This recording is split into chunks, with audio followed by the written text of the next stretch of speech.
Hello, my name's Tony and welcome back to Fragdicted.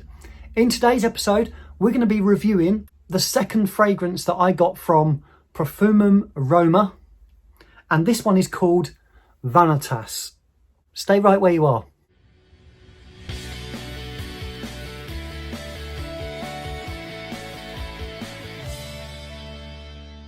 Right, so you may have noticed this is a little bottle and it is like an oil. It's got a little roller ball on the top and goes on the skin very much like, if I roll that on there, look, and it is very oily. So this goes a long way. Ooh. This was the first one I'd ever tried from the house in store, picked up from the Haute Perfumerie, the Rosa Dove store on the 6th floor in Harrods. Thank you very much for your kind customer service. I will leave a link to their Instagram page below. Now, my wife and a fragrance friend, the tour from Rosa Salas, helped me pick this out. This was a shining light on my day in Harrods. It really was. Let me get into the review. First of all, the notes. It's got African orange flower, sandalwood, vanilla, and myrrh. This is the strongest, sweetest vanilla that I think I've ever tried. It's also one of the highest quality vanillas I've ever tried. It is really in your face. It really is. The oil stroke the fragrance is so concentrated. They use a very high percentage of oils in their fragrances. This really does show that. Now, I have a sweet tooth. I love cake. And this is a cakey fragrance. Cakey a word? It's a gourmandy fragrance. Is gourmandy a word? It is very sugary. It is super sweet, almost to the point where it's sickly, but not for me.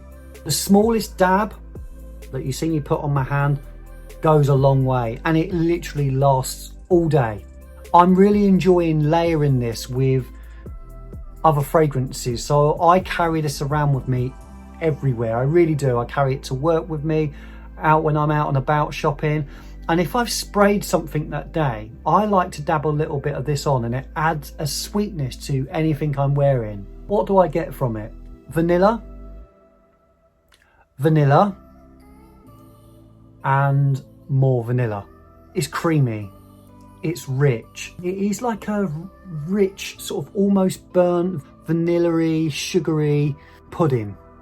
It's almost like candy sweet. It is very sweet. One thing that surprised me, this one doesn't go as powdery as Dolce & Fundo or other vanilla fragrances that I've tried. This is really addictive. It's more addictive than Dolce & Fundo. It's not very complex. It's quite linear. It doesn't really change at all.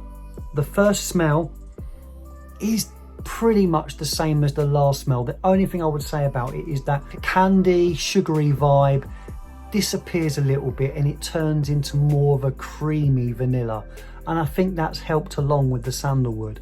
I don't really get the spice, the myrrh, it's not strong at all.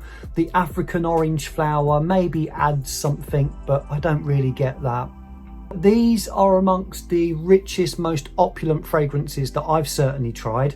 Some people will find these too much, so I would advise you sample them before you go out and buy. I am definitely going to be picking up more from this house because I'm really intrigued at what they can do. When that runs out, I'm going to want a bottle 100%. It should come with a warning on the bottle: extreme vanilla. If you don't like vanilla in fragrances, do not buy this because it is a vanilla bomb, but of the highest quality. I love it. So again, I hope you enjoyed this little review. Don't forget to like, don't forget to comment, and don't forget to subscribe. I look forward to seeing you again in the next one. Until then, don't forget to keep smelling wonderful.